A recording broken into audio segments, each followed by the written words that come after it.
Hello students, तो आज की इस वीडियो में हम लोग इंटरमीडिएट प्रैक्टिकल एग्जामिनेशन 2023 के लिए केमिस्ट्री यानी रसायन शास्त्र के क्वेश्चन पेपर का सॉल्यूशन करने वाले हैं।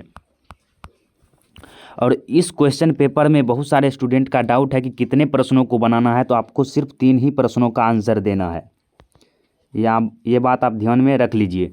तो चलिए हम लोग इन तीनों प्रश्नों का सॉल्यूशन बड़े ही अच्छे तरीके से देख लेते हैं। और जो तीनों प्रश्नों का सॉल्यूशन है यह सरल और सटीक शब्दों में लिखा गया है, आपको थोड़ा सा भी दिक्कत नहीं होगा, आप अच्छे तरीके से लिख सकते हैं। तो चलिए बिना समय को गवाए प्रश्नों को सॉल्व करते हैं। तो यहाँ से आपका फर्स्ट क्वेश्चन शुरू होता है। फर्स्ट प्रश्न है कि दिए गए अकार्बनिक लवण M3 में एक ऋणायन मूलक की पहचान शुष्क एवं आर्द्र परीक्षण करके करें। और इसी का दूसरा में ये प्रश्न है कि दिए गए अकार्बनिक लवण M3 में एक धनायन मूलक की पहचान शुष्क एवं आर्द्र परीक्षण द्वारा करें। तो हम लोग ऊपर वाले प्रश्नों का आंसर जानने वाले हैं।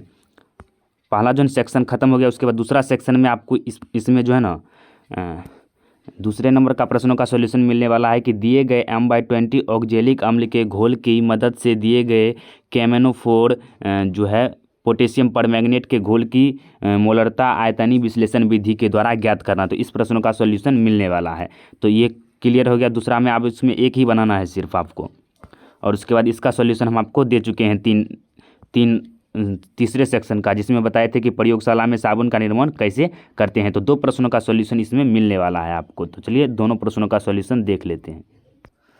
तो आपके पहले प्रश्न का उत्तर यहाँ पर कुछ इस प्रकार से है। देखिए, इसमें शब्दों का चेंज होगा, लेकिन प्रश्न का सेंस जो क्या कह रहा है वह सेम ही है।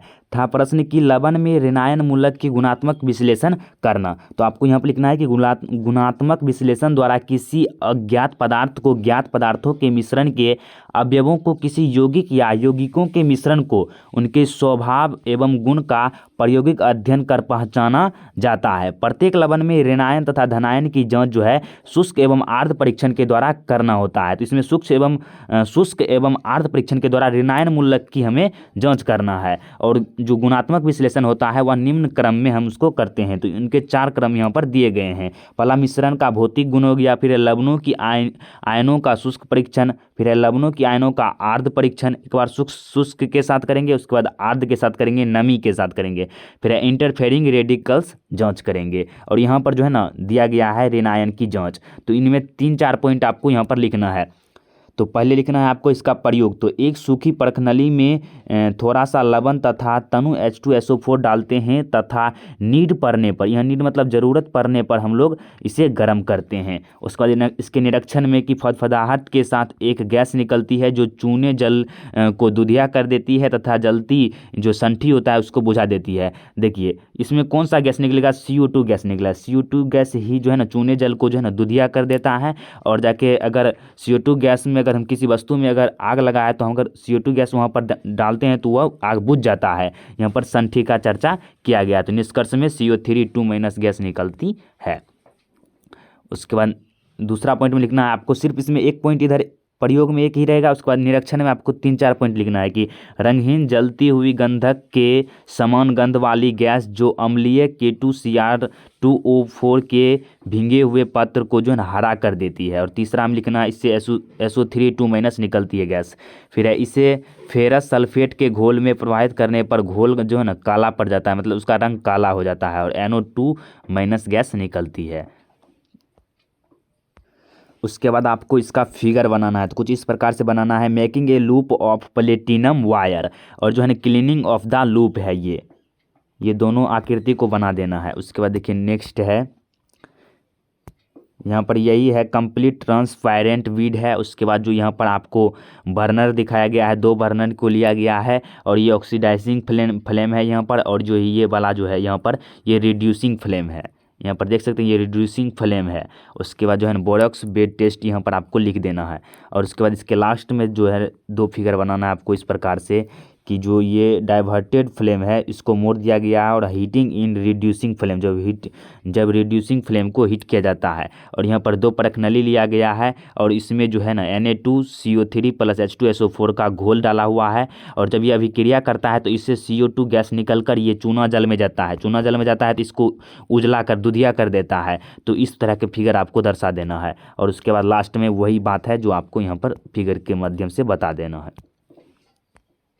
देखिए वहाँ पर हमने आपको रेनायन में 3-4 बहुत कम ही उदाहरण बताए थे, उसका प्रयोग बताए थे, लेकिन यहाँ पर आप चाहे तो 2-3 ज़्यादा लिख सकते हैं। यहाँ पर हमको सिर्फ आपको दिखा देते हैं, आप चाहे तो इससे नोट कर सकते हैं। जैसे ऊपर वाला 2 तो बता ही दिए थे, तीसरा वाला आप लिख सकते हैं कि रंगीन सड़े अंडे के समान गंध वाली गैस जो लेड एसीटेट पत्र को काला कर देती है। और चौथा तो लिखा ही दिए थे, पाँचवा आप लिख सकते हैं। उसके बाद देखिए नेक्स्ट है फर्स्ट प्रश्न के ही आपको ख में लिखना है कि एक सूखी परख नली में थोड़ा सा लवण तथा सांद्र H2SO4 जो है ना सल्फ्यूरिक अम्ल डालकर गर्म करते हैं। इसमें लिखना है आपको निरीक्षण में कि हल्की भूरी गैस जो ताम्र छिलन डालने पर बढ़ जाता है।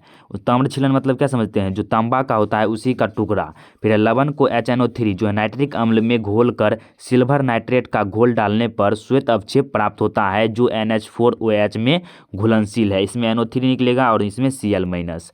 उसके बाद इसमें और भी लिख सकते हैं आप, मात्र 2 पॉइंट ही लिखिएगा तो बहुत हो जाएगा। फिर चौथा नंबर है कि इसमें ऊपर वाला तो हो गया कि लवण को HNO3 में घोलकर AgNO3 का घोल डालते हैं तो हल्का पीला अवक्षेप बनता है जो NH4OH में कठिनाई से घुलती है। उसके बाद लवण HNO3 घोल में AgNO3 घोल डालने पर गाढ़ा पीला अवक्षेप बनता है जो NH4OH में घुलनशील होता है। तो इस तरह से आपको लिख देना है। उसके बाद इसमें एक और भी है कि रंगहीन सिरके का गंध वाली गैस निकलती है I- आयोडीन वाला।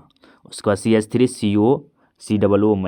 इस तरह से आपको इसमें लिख देना है। उसके बाद देखिए दूसरा प्रश्न है, जो ये प्रश्न है कि ऑक्जेलिक अम्ल द्वारा पोटेशियम परमैंगनेट KMnO4 घोल की मानकीकरण करे। उसमें भाषा अलग होगा लेकिन क्वेश्चन का जो है आंसर सेम ही है। यही सेंस कर रहा है कि आपको ऑक्जेलिक अम्ल द्वारा जो है पोटेशियम परमैंगनेट घोल की मानकीकरण करना, मतलब मोलारिटी को निकालना है। तो इसका सिद्धांत आपको लिखना है कि पोटेशियम परमैंगनेट एक प्रबल ऑक्सीकारक है। यह ऑक्जेलिक अम्ल को H2SO4 की उपस्थिति में परिमाणतः ऑक्सीकृत होता है। जो पोटेशियम परमैंगनेट है ये प्रबल ऑक्सीकारक है, ऑक्सीडाइजिंग एजेंट है, और जाके यह ऑक्जेलिक अम्ल को H2SO4 की उपस्थिति में परिणामतः ऑक्सीकृत कर देता है, ऑक्सीडाइज कर देता है। तो ये लिखना है। उसके बाद इसका जो है ना यहाँ पर कुछ दिया गया है समीकरण, इसको आपको लिख देना है कि MnO4- + 8 हाइड्रोजन, उसके बाद जो है ना 5 इलेक्ट्रॉन, इससे विक्रिया करके Mn2 बन जाता है। उसके बाद नेक्स्ट, उसके बाद इस तरह से आपको इसका समीकरण बना देना है। और जो ये लास्ट में प्राप्त होता है ये बैगनी रंग का होगा, और ये जो है गुलाबी रंग का होगा, हल्का गुलाबी रंग का। उपकरण मानक फ्लास्क लेंगे 250 ml, watch glass, pipette, burette, conical flask, और उसके बाद जो यहाँ पर ये जो है ना थिस्टलीय बीकर, ये इसको छोड़िए, नहीं समझ में आ रहा है तो छोड़ दीजिए। उसके बाद बीकर लिख दीजिए, इतना भी लिख दीजिए तो काफ़ी है। उसके बाद रसायन में आपको इस तरह से लिखना है कि N/20 ऑक्जेलिक अम्ल KMnO4 घोल इंटू 2NH2SO4 प्रक्रिया, यहाँ पर M भी रहेगा तो कोई दिक्कत नहीं है।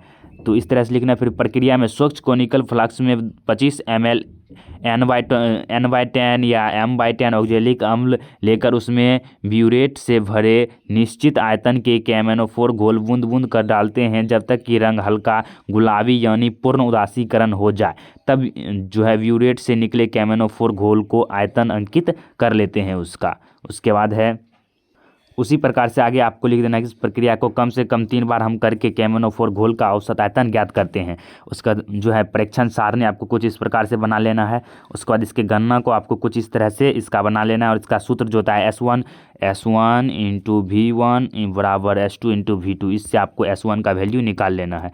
उसके बाद नेक्स्ट है लास्ट में आपको KMnO4 घोल की शक्ति मोलारिटी बराबर होता है नॉर्मलिटी गुने इक्विवेलेंट वेट बटा मोलिकुलर मास। तो इसका आपको मान लिख देना है 0.1 इंटू 31.6 बटा 151.1। इस तरह से आपका ये जो है ना प्रश्न क्लियर हो जाता है। आशा है कि आपको पूरा समझ में आया होगा। इस तरह के और भी हेल्पफुल कंटेंट के लिए प्लीज़ आप इस चैनल को सब्सक्राइब कर लीजिए, क्योंकि इस तरह का कंटेंट आपको यहाँ पर मिलता है और हमेशा मिलता रहेगा। तो मिलते हैं अगली वीडियो में, तब तक के लिए जय हिंद जय भारत।